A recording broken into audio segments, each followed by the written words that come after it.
ماہ نومبر کی سرد راتوں میں فیض آباد کی زمین پر تیز بارش میں بھیگتے ہوئے، ہزاروں شیل کھاتے ہوئے، خون میں نہاتے ہوئے، ظلم و بربریت کے آگے تحفظ ختم نبوت صلی اللہ علیہ وآلہ وسلم کی خاطر تاریخ رقم کرتے ہوئے عاشقوں کا امتحان۔ سن 2017 میں جب پاکستان قومی اسمبلی میں حکومت پاکستان کی جانب سے ختم نبوت کے قانون میں ترمیم کی گئی، تب 6 نومبر 2017 کو تحریک لبیک یا رسول اللہ صلی اللہ علیہ وسلم کی جانب سے فیض آباد میں دھرنا دیا گیا۔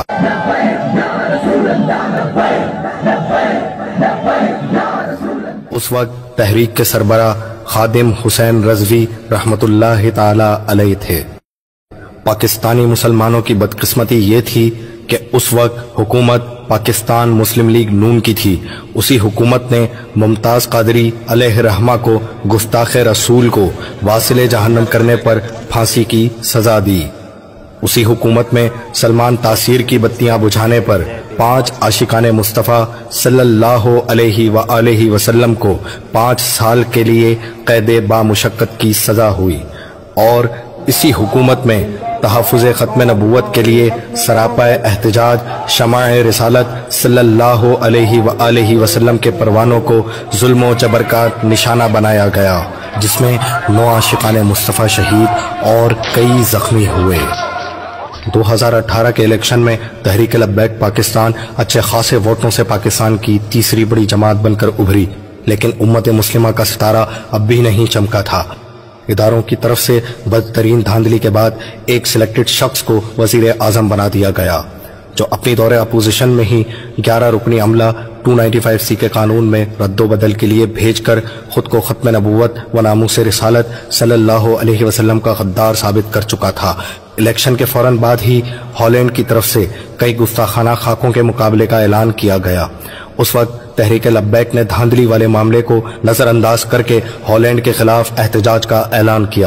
سنو جی، ہمارے انتخابات کیا، دھاندلی کیا، ہمارے ووٹوں پر ڈاکہ کیا، ان کی حیثیت کروڑوں اربوں بھی بار ہمارا ڈاکہ پڑے ووٹوں پر اور ہم مر جائے، ہمیں گھسیٹا جائے، ہمارے سارے امیدوار شہید ہو جائے اور میری لاش جلا دی جائے، ان باتوں کی کوئی حیثیت نہیں۔ ثابت ہوا کہ جملہ فرائض فروض ہے، اصل رسول بندگی استاد ور کی ہے۔ یہ اعلان کیا جب ہالینڈ کے گستاخ گرٹ ولڈر نے ناپاک اور گستاخانہ خاکوں کا مقابلہ منعقد کروانے کا اعلان کیا، تو ہمیشہ کی طرح سب سے گرجدار للکار اور مزاحمتی آواز تحریک لبیک پاکستان کی جانب سے اٹھائی گئی۔ تحریک لبیک پاکستان نے 29 اگست 2018 کو لاہور سے اسلام آباد مارچ کی کال دی اور حکومت وقت سے مطالبہ کیا گیا کہ ان گستاخانہ مقابلے کو روکنے کے لیے ہالینڈ کے سفیر کو طلب کر کے تمام تعلقات ختم کیے جائیں، اور پھر رسول اللہ صلی اللہ علیہ وآلہ وسلم کے دیوانوں کا عشق اور جذبہ ایمانی دیکھ کر کفر لرز اٹھا۔ گستاخ گرٹ ولڈر نے یہ مقابلہ منسوخ کر دیا، اور اس طرح یہ قافلہ عشق و مستی میں جہلم کے قریب سے فتح و کامرانی سے سرشار واپس لوٹ آیا۔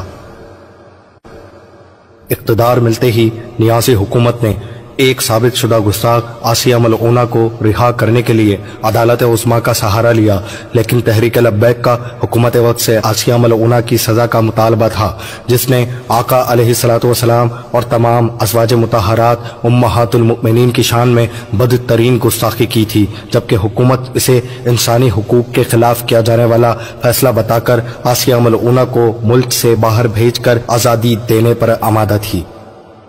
بار بار مطالبہ کی بنا پر تحریک کے کارکنان اور علماء کرام کی گرفتاریوں کا سلسلہ شروع ہو گیا، جس میں امیر تحریک علامہ خادم حسین رضوی سمیت کئی جید علماء کو گرفتار کر لیا گیا، تاکہ آسیہ ملعونہ کو دوسرے ملک منتقل کرنے میں کسی قسم کی رکاوٹ درپیش نہ ہو۔ قیادت کی گرفتاری کے بعد آسیہ ملعونہ کو راتوں رات ملک سے باہر بھیج دیا گیا۔ جیل میں علماء کرام پر بے انتہا ظلم و ستم کیا گیا۔ نتیجتاً حالت اسیری میں ہی طبیعت حد سے زیادہ بگڑ جانے پر تحریک لبیک کے 2 جید علماء مفتی یوسف سلطانی اور مفتی منیر نعمانی شہید ہو گئے۔ امیر تحریک خادم حسین رضوی رحمۃ اللہ تعالی علیہ کو لگ بھگ 6 ماہ کے عرصے بعد رہا کیا گیا۔ اسی دوران فرانس کی طرف سے ریاستی سطح پر آقا علیہ الصلوۃ والسلام کی ایسی بدترین گستاخی کی گئی جو 1400 سال کی تاریخ میں کبھی نہیں ہوئی۔ فرانس کے صدر کی طرف سے آقائے دو جہاں کے خاکے شائع کیے گئے، جس پر 15 نومبر 2020 کو خادم حسین رضوی کی سربراہی میں فرانسیسی سفیر کی ملک بدری کے خلاف دھرنا دیا گیا۔ اس وقت آپ علیہ رحمہ شدید علیل تھے، لیکن ناموس مصطفیٰ صلی اللہ علیہ وسلم کے لیے آپ کی علالت نے بھی آپ کے حوصلے پست نہ کیے۔ آپ نے حکومت سے مطالبہ کیا کہ وہ فرانس کے ساتھ تعلقات ختم کرے اور فرانس کا سفیر ملک بدر کرے۔ 16 نومبر کو حکومت اور تحریک کے بیچ فرانسیسی سفیر کی ملک بدری کا معاہدہ طے پایا اور تحریک لبیک کی جانب سے دھرنا ختم کیا گیا۔ 19 نومبر کو حضرت خادم حسین رضوی رحمۃ اللہ تعالی علیہ اسی علالت کے سبب دنیا فانی سے رخصت ہو گئے۔ یہ ہر غیرت مند مسلمان کے لیے بہت بڑا صدمہ تھا، امت مسلمہ کے لیے بہت بڑا نقصان، اور یقیناً آپ کے وصال پر اہل کفار کے گھروں میں جشن کا سما ہوگا، کیونکہ وہ فریڈم آف اسپیچ کے نام پر اسلام کے خلاف جو محاذ تیار کر رہے تھے، اس محاذ کے سامنے خادم حسین رضوی ایک سیسا پلائی دیوار کی مانند تھے۔ آپ کی وفات کے فوراً بعد ہی صحابہ کرام کی سنت پر عمل کرتے ہوئے ارکان شورا کے فیصلے پر آپ کے بڑے صاحبزادے حافظ سعد حسین رضوی صاحب کو تحریک کا امیر منتخب کر دیا گیا۔ اپنے کارکنان سے بحیثیت امیر تحریک پہلا خطبہ فرماتے وقت آپ نے اپنے بابا جان کے مشن کو پایہ تکمیل تک پہنچانے کا عہد کیا۔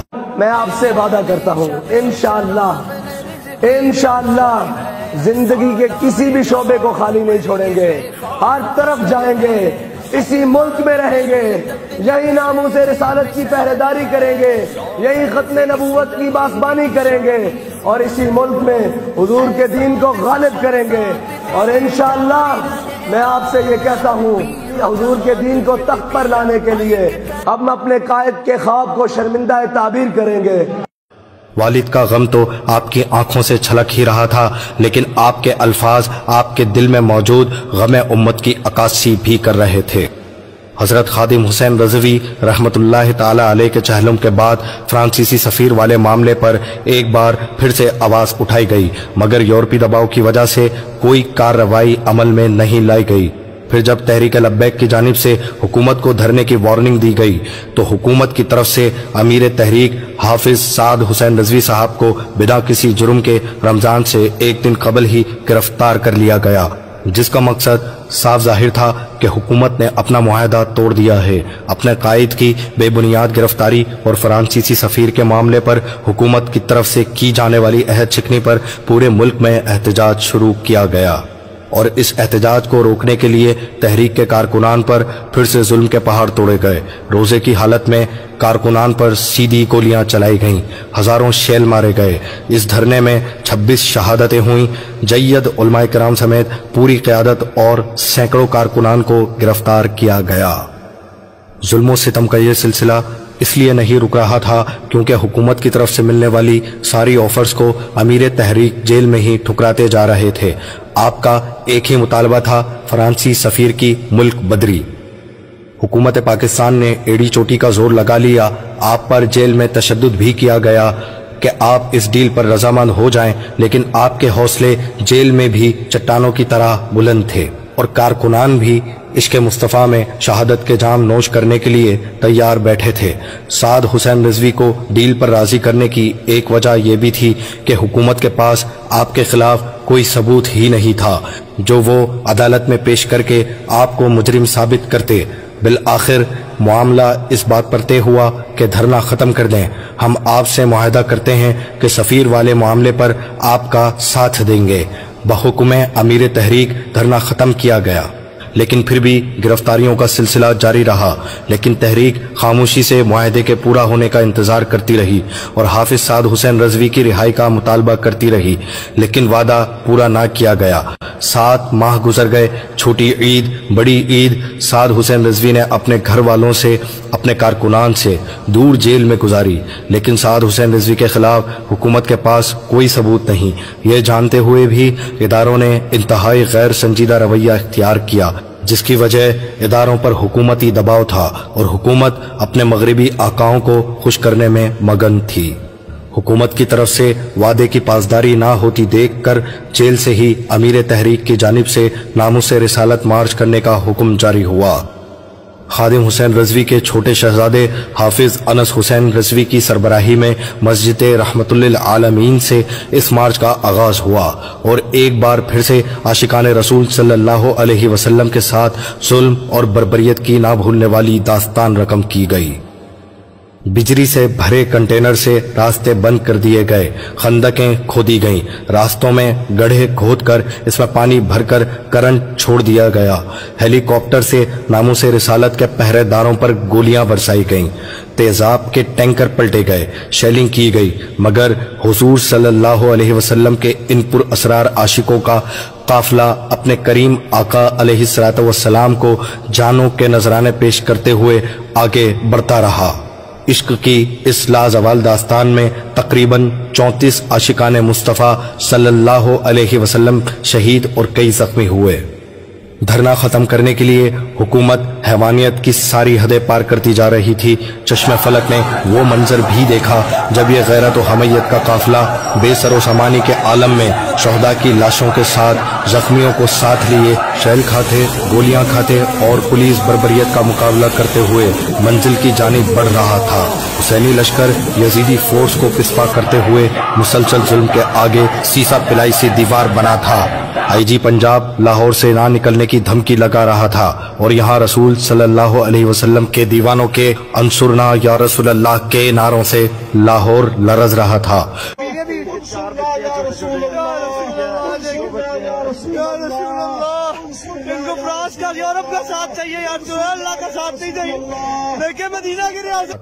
شہداء اور زخمیوں کا خون کارکنان کا لہو گرما رہا تھا اور وہ مسلسل اپنے محبوب قائد کی رہائی اور ملعون سفیر کی ملک بدری کا مطالبہ کر رہے تھے۔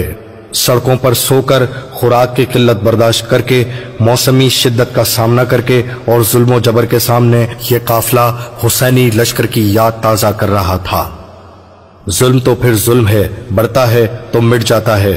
اس دوران اہل سنت و جماعت کے کچھ علماء کرام اس مسئلے پر شدید رد عمل ظاہر کرتے ہوئے میدان میں آئے اور حکومت کے ساتھ اس بار مفتی منیب الرحمان صاحب کی موجودگی میں یہ معاہدہ طے ہوا کہ سفیر والا معاملہ اب پارلیمنٹ میں حل کیا جائے گا۔